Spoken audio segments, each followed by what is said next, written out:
Hey everyone, welcome back to AI with Pallavi. Ready to learn another AWS service in just 10 minutes? Let's get started. Let's learn AWS SQS. Now, AWS SQL service is part of the serverless stack, and this actually helps you to create a queue that lets two services talk without either one waiting for the other to be ready. So basically, it is a single queue in between where you have some publishers which are sending the message to the queue and consumers which are receiving it. Now, let's see what are the main components for SQS. Now, there are different types of queues which you can create within SQS. One is standard queue, and another one is FIFO queue. Standard is basically like in any format or in any particular order, your messages can be served to consumers. In FIFO, it is first in, first out basis. Now, how each element looks like within a queue is a unit of work, and those we called as messages. And it can be up to 256 KB directly, or you can also have a pointer to S3 for larger payloads. And then very important concept within SQS is visibility timeout. What is visibility timeout? Let's say you have sent a request or sent a message to SQS queue. You have a consumer who has picked that up. Now that consumer, when it picks up the message, the visibility timeout triggers. For that particular timeout, there will no other consumer will be able to see that message. So it becomes hidden that way. Dead letter queues, this is where the failure goes. So you have to configure dead letter queues. Let's say if your message could not be consumed properly, in that case, after certain attempts, it goes to dead letter queue so that it can be processed later on. Long polling.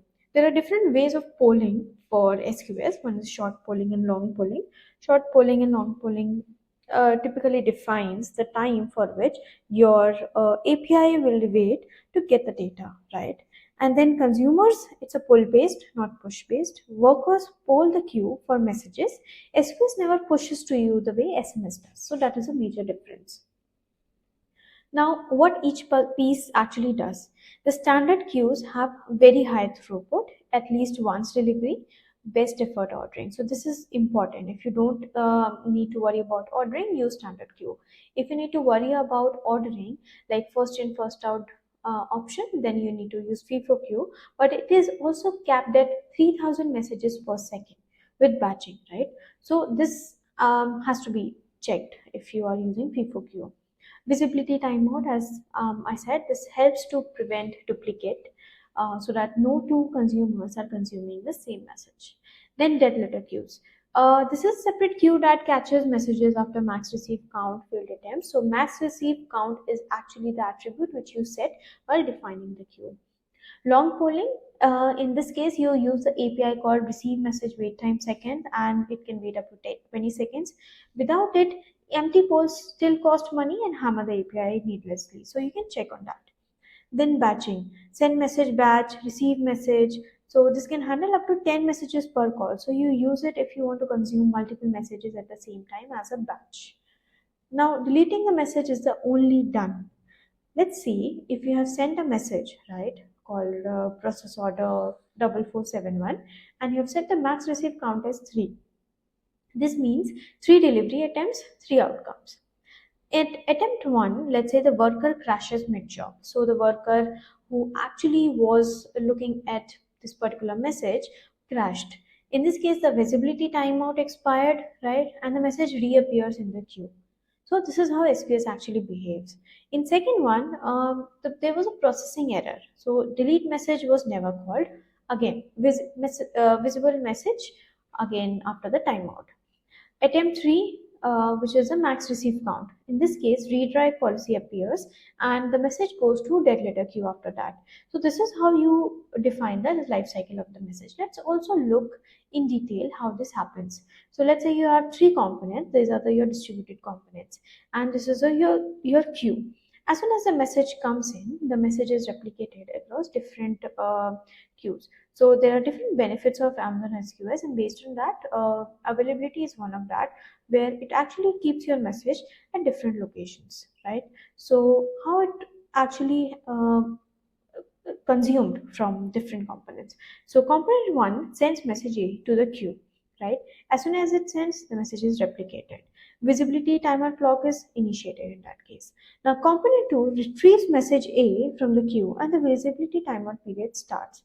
Now as soon as the visibility timeout period starts, as soon as it consumes, it starts. Then component 2 processes message A and then deletes it from the queue during the visibility timeout period. Now, if the message is deleted during that time, the messages will not be consumed by any other component because even before the visibility timeout, it has been deleted. So this is how replication happens, and this is how the messages duplication is prevented. Let's also look at the use cases where you can use SQS. Let's say you want to decouple the microservices. So instead of direct API calls, you keep SQS queue in between. So your fulfillment services consume that using SQS. Buffering traffic spikes. Let's say you have an API which is very fast and sending a lot of requests at the same time, and there are slower backends. So if you don't want to load those messages, you have this queue in between. So the API keeps on sending the messages in the queue, and the backend can get those messages, process those messages in its own pace. Now let's say you have many workers pulling from one queue, so that is also possible. So work distribution across workers is also possible. Instead of one big worker, you can have multiple distributed workers. Fan out with SNS, one topic, many independent queues. As SNS topic pushes to several SQS queues, and each team service processes its own queue at its own place. So this is also possible that with SNS SQS, you can have multiple independent queues and multiple teams processing the data. Now, how does it start, right? Let's look at the end-to-end flow. If you see here, the producer sends a message. The message is stored durably, and this means that it's stored in multiple availability zones and it's processed well, then the consumer deletes it. Let's say if visibility timeout expires, then message becomes visible again, re-delivered to a consumer, and if still any issue, DLQ after max receive count. So that's how the whole end-to-end flow works for SQS. Now, important things to know that the decisions which you need to make for certifications. What is the difference between SQS and SNS? So many people actually get confusion around SQS and SNS, but make sure that you understand what these two are: standard versus FIFO queue, visibility timeout versus retention period. Now, visibility timeout is how long a message stays hidden after being received. So that's how it is calculated. But retention period, how long an unconsumed message stays in the queue at all, up to 14 days before it's discarded. So that's how you define that. Short polling versus long polling, dead letter queue versus redrive policy. Dead letter queue, the destination queue itself, where failed messages actually land, while redrive policy is a configuration rule where you set the attribute, as I said, right, max receive count, that decides when a message moves there. SQS versus Kinesis data stream. SQS is a simple queue. One message goes to one consumer and is deleted after processing. Kinesis, multiple consumers can independently read the same stream of records with replay possible within the retention window. So that's how, these are the things which you really need to know about. Now, let's also look at the console, that how a queue is created. So as soon as you start creating a queue, the first thing you need to choose is standard versus FIFO. Then you can give the queue name. There are configurations which you can set, like visibility timeout, delivery delay, then receive messages, wait time, message retention period, maximum message size. So all this can be configured, right? Retention period and delivery and visibility time is something which we just discussed. Then encryption. Do you want to enable encryption on your queue using the Amazon SQS key, or you want to have your own KMS key, right, which you want to use for encryption, because you're storing data, so it's better to have encryption if needed. Then access policy. Do you want to allow access to this queue to multiple accounts, single accounts, specific service, for example, Lambda, which is consuming from SQS, so that's also possible. So all those things you need to check for.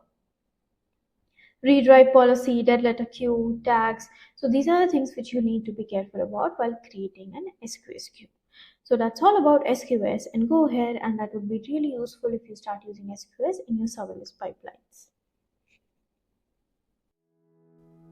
And just like that, you have learned another AWS service in 10 minutes. Hit that subscribe button if you like this video, and comment if you have any questions related to this service, or if there is any service you want me to focus next. Happy learning!